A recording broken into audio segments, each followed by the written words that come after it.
So first we soaked overnight.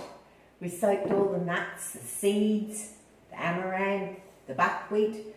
For the soaking agent we use, especially for the nuts, things like water kefir for the dried fruits, kombucha for the nuts, coconut kefir for things like buckwheat and tiger nuts.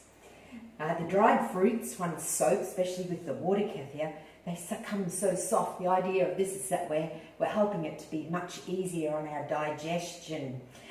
So it's all lovely and soft. You don't need to even blitz it. See how soft it is? You can just get a little fork and it's so soft you can just mash it up. There's a whole fig there that was dry, and see it just softens up. I've just used little mixtures of all my dried fruit that I had left. My dates, my figs, my nice organic dried apricots, some raisins, and the syrup. When you pour off the liquid, well, it becomes a syrup. You can use that as your sweetener for into your layers. So that's a great sweetener. I went to my garden first for inspiration. I picked some carambolas. I used some carrot juice, and I juiced the carambolas and the carrots, and I added to it my brine, my fermented brine, my turmeric, lemon myrtle and tamarind, and to that I then added some agar and made a nice little jelly. So that's a little jelly there for the Easter bunny with these little carrots in there. In the garden I picked a pineapple.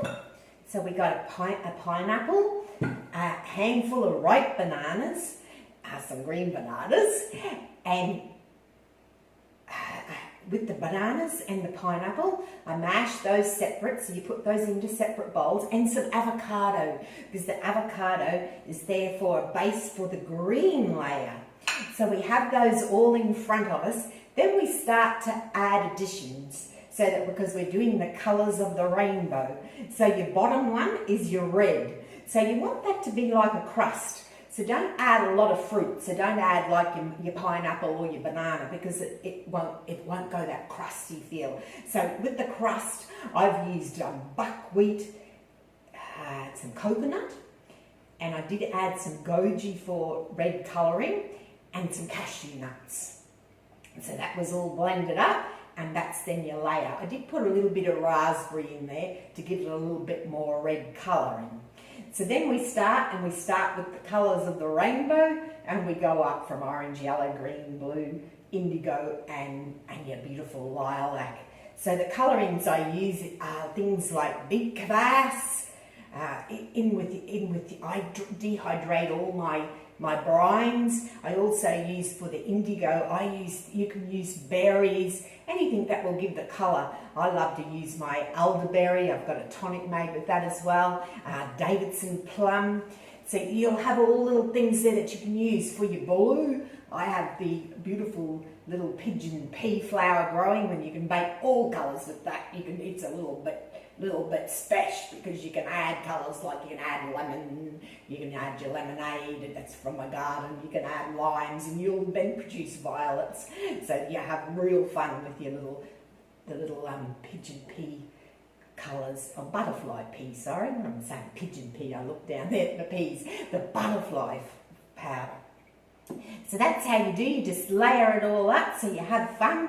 The green bananas I make into a green banana flour. So with the green banana, these are from my bunch on the tree, I just skin them, dry, blitz, and you've got a beautiful flour, which is your prebiotic, which is your fuel for your probiotics. And you can use that in with when you're adding with your fruit, so it gives it a little bit of thickness, and you can also add your gel, that will give it thickness as well. On the top, I've added the cacao syrup, so that gives it a nice little topping. You can finish it off with any decorations. You could make it into a beautiful Easter bonnet.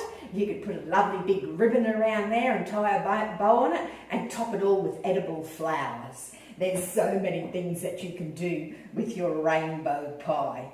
Enjoy.